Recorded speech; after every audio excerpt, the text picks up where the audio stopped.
guys, welcome back to my channel. If you are new here, this is the Reader's Wand and I am Ashley. Let's talk about March. Let's talk about the 15 books that I completed and the books that I didn't. Monster by Katie May.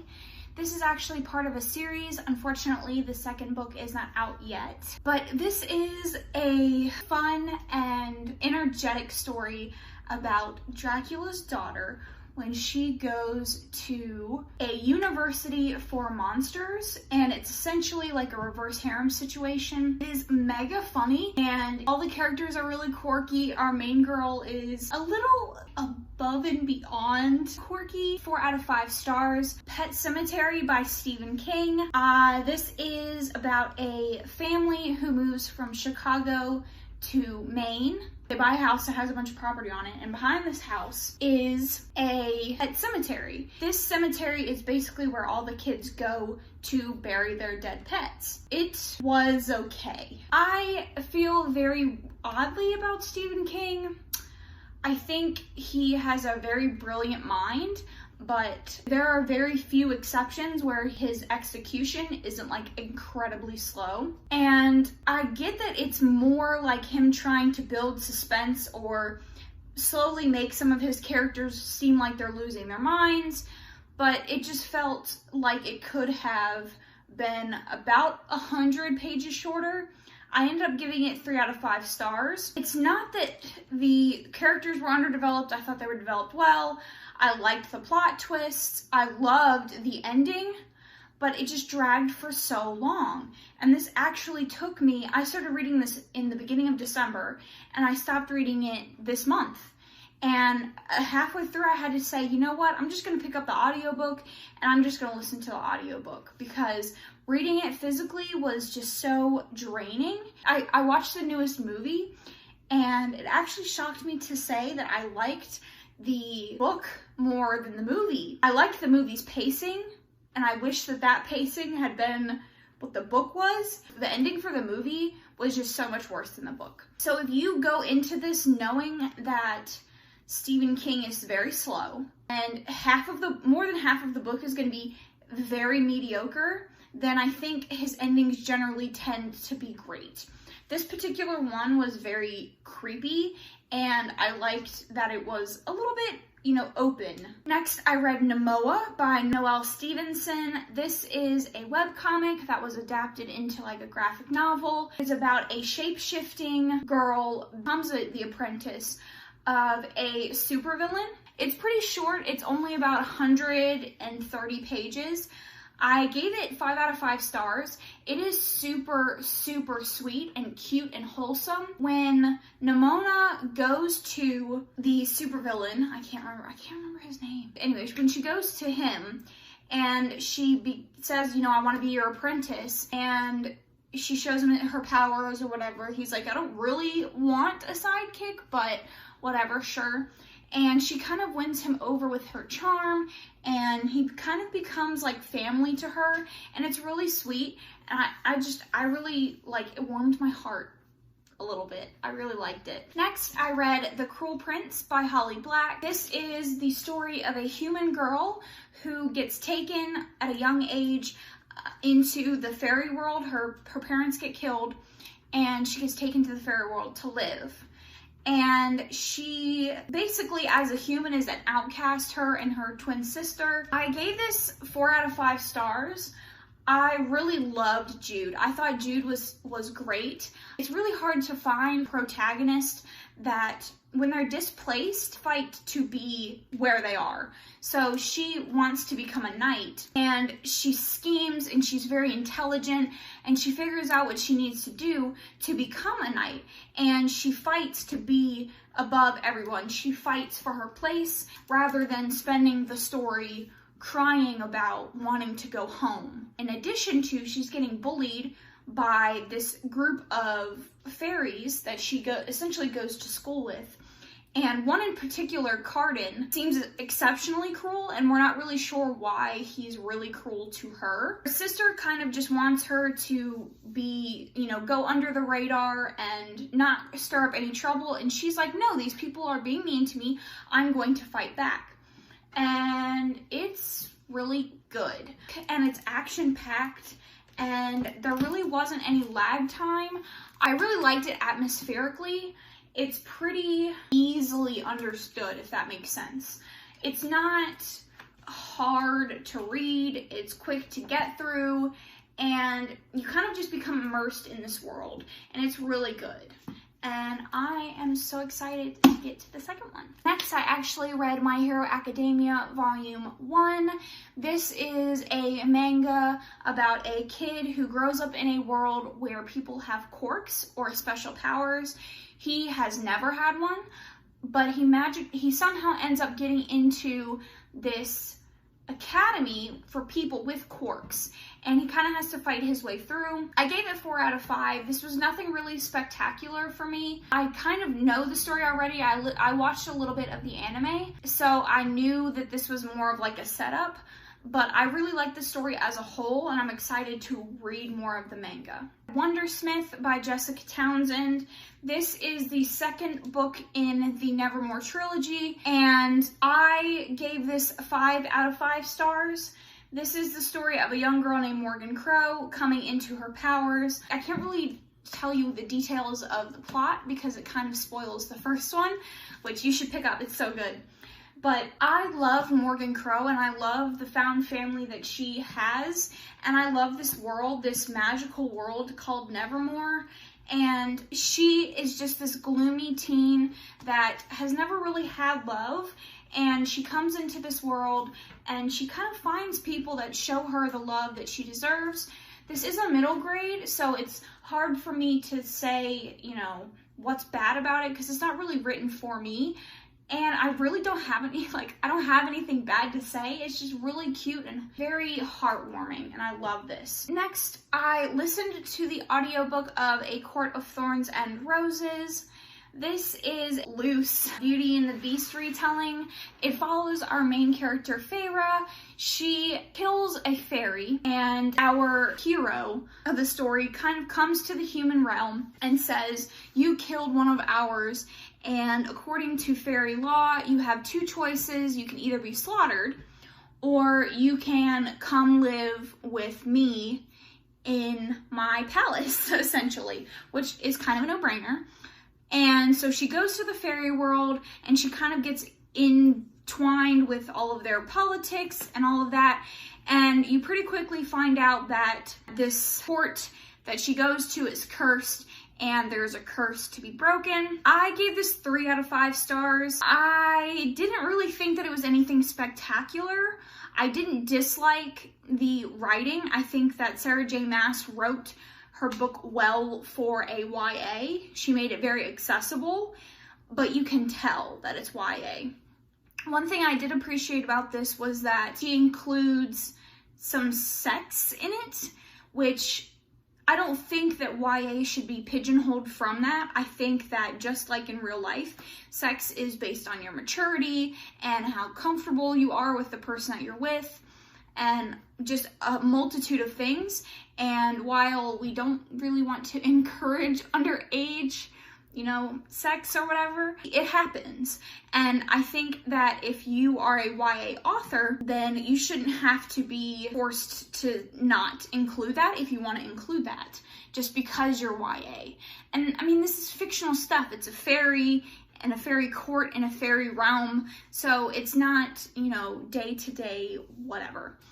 But I just didn't particularly think this was riveting. I didn't think it was anything groundbreaking, and I probably won't be going to the rest of the series. She did just release an adult fantasy book, like an urban fantasy, that I'll more than likely pick up depending on if the writing style is different, like if it's more adulty, if that makes sense, then I probably will pick it up.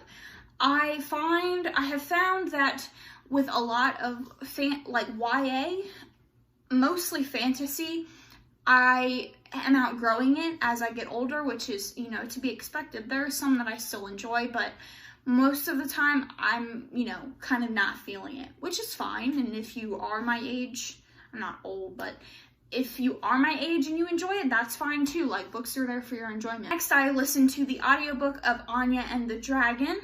This is a middle grade story of a Jewish girl who basically was raised in this fantastical world, but the village that she lives in does not accept Jewish people. So her and her family are ostracized, and this family of dragon hunters moves into her village, and she becomes fast friends with one of the children. And she kind of goes with them on their journey to hunt this dragon that is allegedly in her area. She eventually has to come to the decision whether she's going to side with the hunters or explore this fantastical realm and deem whether dragons are as evil as she is being told that they are. I gave this 5 out of 5 stars. A lot like Wondersmith, because this isn't, written for me. I don't really have things that I can critique it on. I did listen to the audiobook, which I think made it even more enjoyable. I listened to the majority of this while I was working outside in my yard. It's a fairly short audiobook, and I think that being out in nature really helped my experience. And this book is just very nature-centric. So she's experiencing these new creatures, she's reading about them, she's exploring her land, and she's exploring her farm, and she's dealing with animals. And I think it was just very wholesome and very sweet. The Diviners by Libba Bray. How can I put into words my love for this book? This book is a paranormal book about this girl named Evie. She's like 17, 18. She moves from her town in Ohio to live in New York with her uncle after a scandal involving some powers that she has. And she goes to live with her uncle, and he owns a museum of like occult artifacts. And when a mysterious death happens, the police kind of call him in to investigate, and it looks very suspicious. It doesn't look very human, even though the police won't accept that that's what it is. And Evie gets pulled into this realm of mystery and all of that other stuff. We get several points of view. We get Evie and some other characters that are kind of just in there to set up for the rest of the series. But this book was so much fun. It was so mysterious. You get points of view of the killer, which didn't even lessen the mystery because it wasn't enough. It was like just enough to pique your interest and kind of give a peek behind the curtains, keep you enthralled with what is going on. I gave this 5 out of 5 stars. There wasn't like a single character in this story that I didn't like. I really liked the diversity of characters in this and a bunch of different personalities, and it was really good. There was 2 like love interests that were kind of peaked for Evie in this, and then a romantic relationship between 2 people that like set it up for the rest of the series. But I loved it. I loved Evie, even though she was like this unlikable, spoiled brat.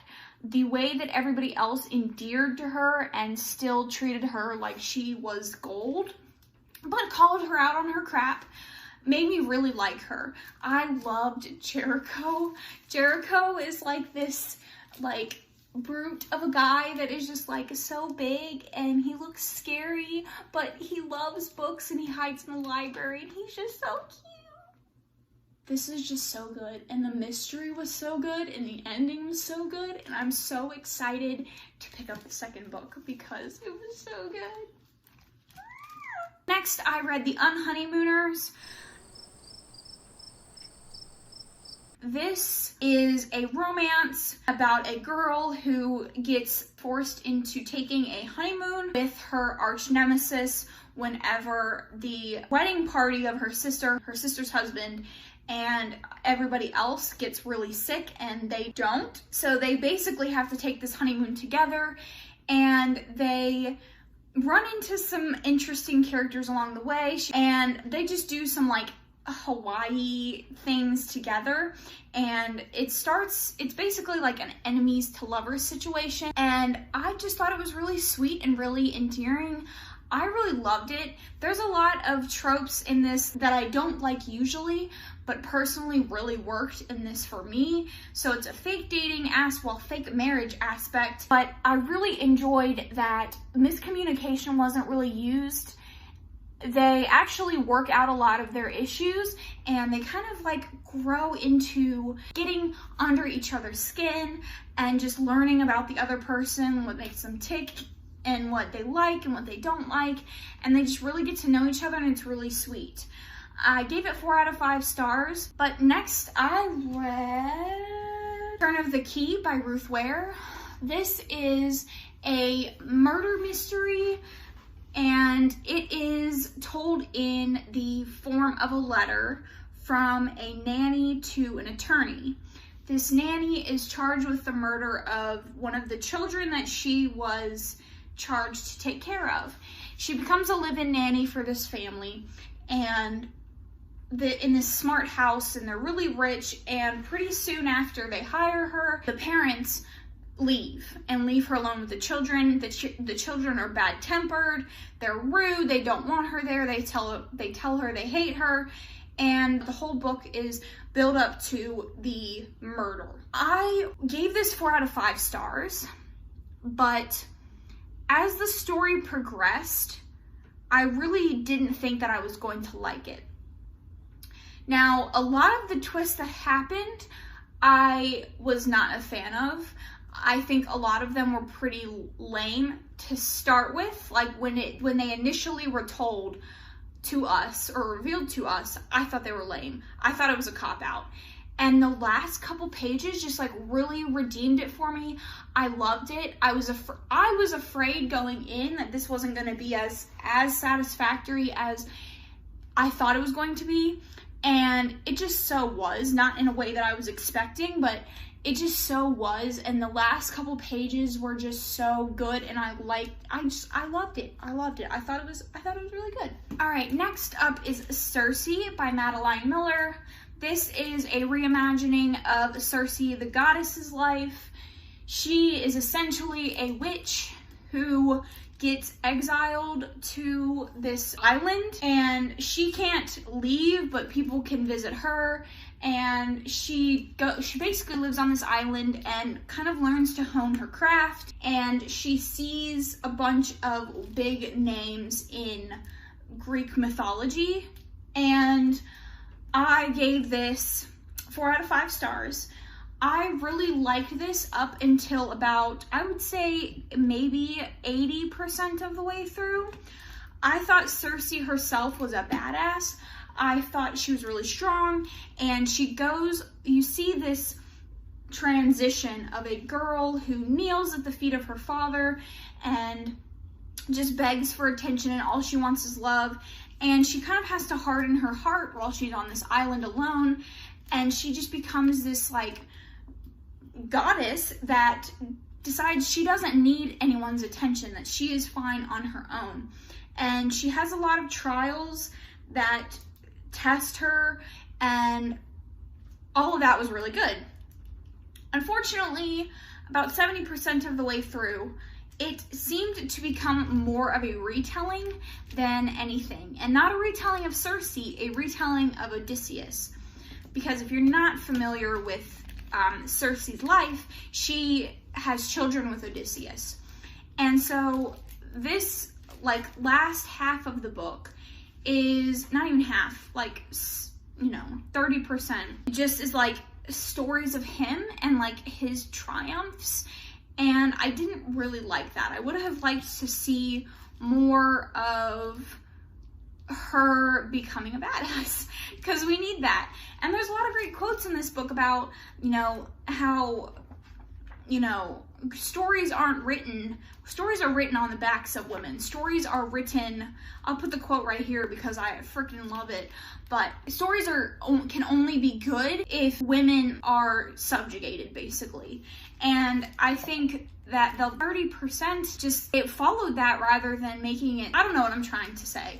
But I think if it hadn't become all about him, then the ideas that she put forth about making strong female protagonists and writing a story about women and making it okay that it's about strong women that don't meet societal or family standards or whatever, I think that that point would have been better served without the last 30% being all about Odysseus. But I liked the majority of it, and I really liked Circe. I think if the first 70% hadn't been so steeped in her just being a badass, then I probably wouldn't have given it 4 stars. But I really liked Circe as a character, and I really liked her character growth at the end, even if it was all about him. Okay, so next up is Animal Kind by Emma Locke. This is a collection of short stories about the impact that animals can have on your life, and I gave this 5 out of 5 stars. I have always been very strongly connected to animals. I've grown up around animals my whole life. I've always loved them, and I've always wanted to have some sort of career that involved animals, and this really resonated with me. Next is a graphic novel called Paper Girls. I don't know what this is about. It's about like paper girls, like girls that go around and like throw paper at like newspaper at people's houses, but that's like it. There's like aliens and time travel and like a bunch of weird stuff. I don't know what the heck's going on. This is only the first volume.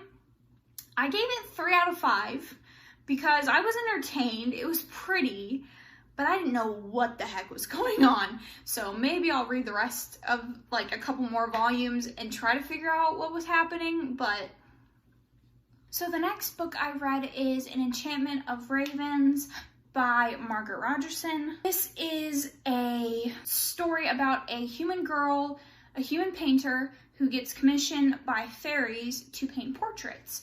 And when she gets commissioned by a prince of the Autumn Court to paint a portrait of him, she paints sorrow into his eyes. This is something that you're not supposed to do. He thinks this makes him look weak, so he pulls her from the human world into the fairy world to basically put her on trial. I gave this originally 4 out of 5 stars, and then I bumped it down to a 3. My enjoyment level of this book was a 4. My actual takeaway was a 3. I loved it. It was a quick read. I enjoyed the surface level characters that we got. I thought Rook was adorable. I liked our main character. I liked the atmosphere, but there really wasn't any character development. The antagonists that were introduced about 70% of the way through, we got nothing from.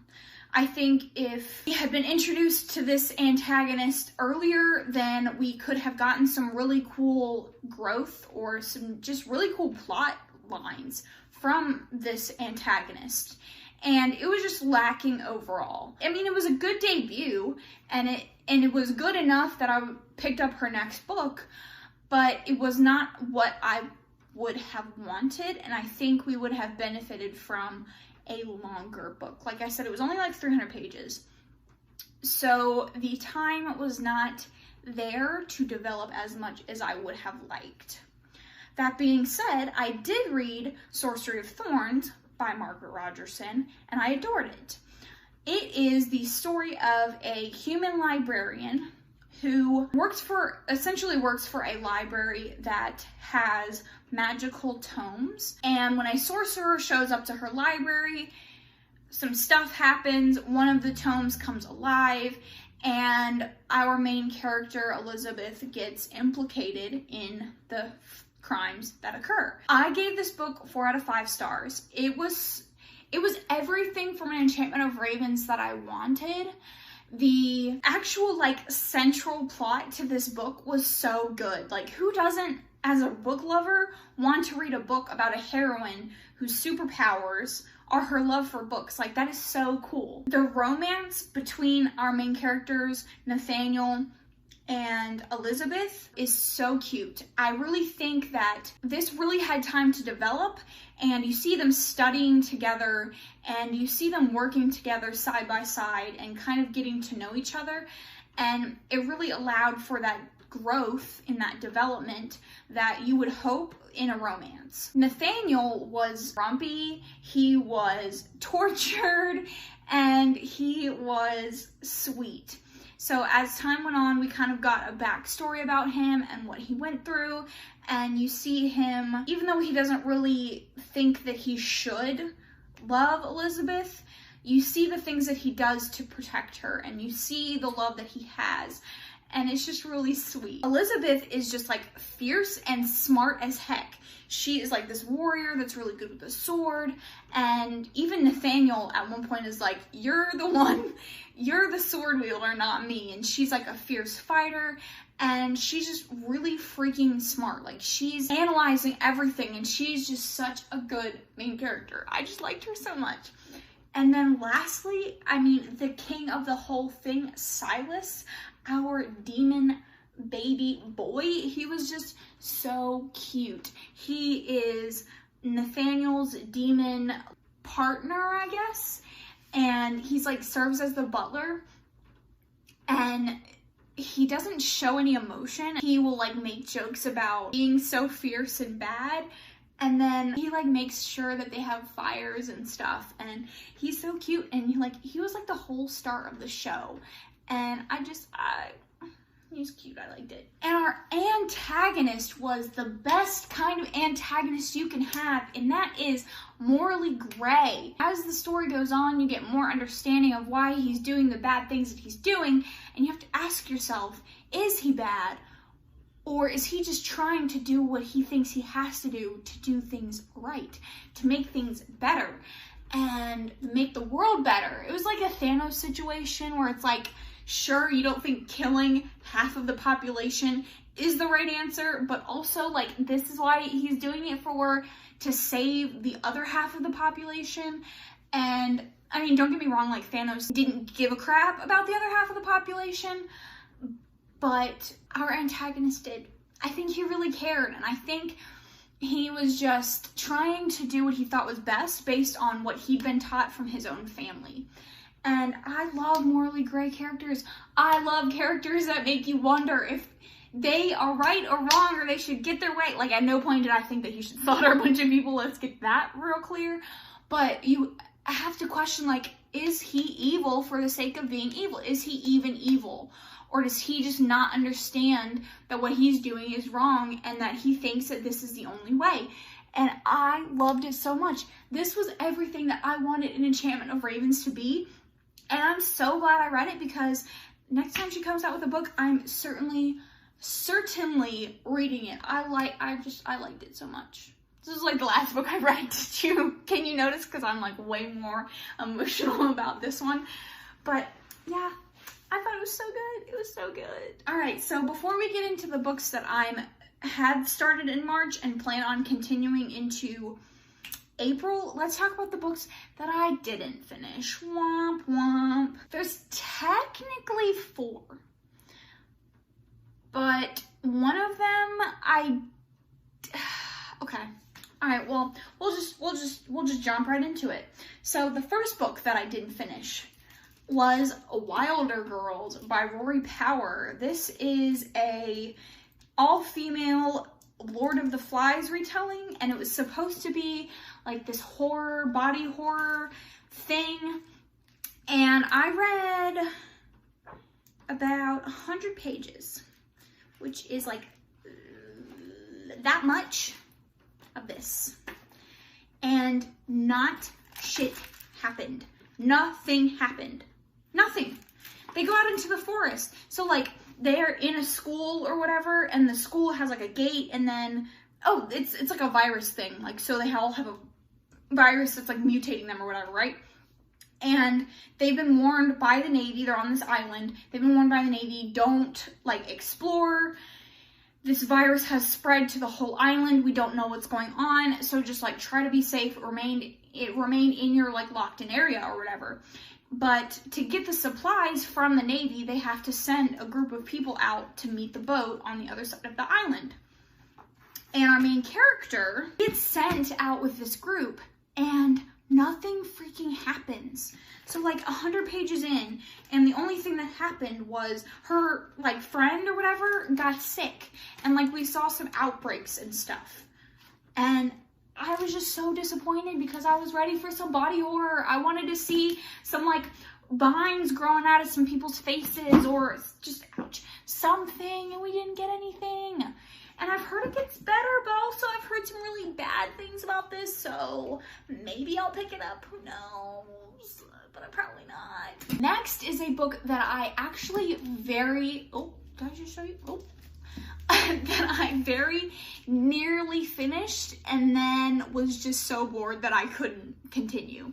And that is Dream Thieves by Maggie Stiefvater.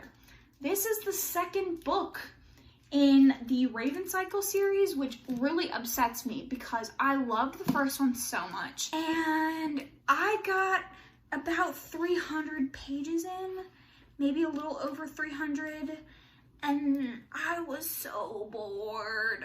Like, I got this much in, I was so bored. It's like 430 pages, but I just couldn't do it. I was like, I can't read 100 more pages. I can't even read one more page. There were some really good ideas. I think the magic that was introduced for Ronan was interesting.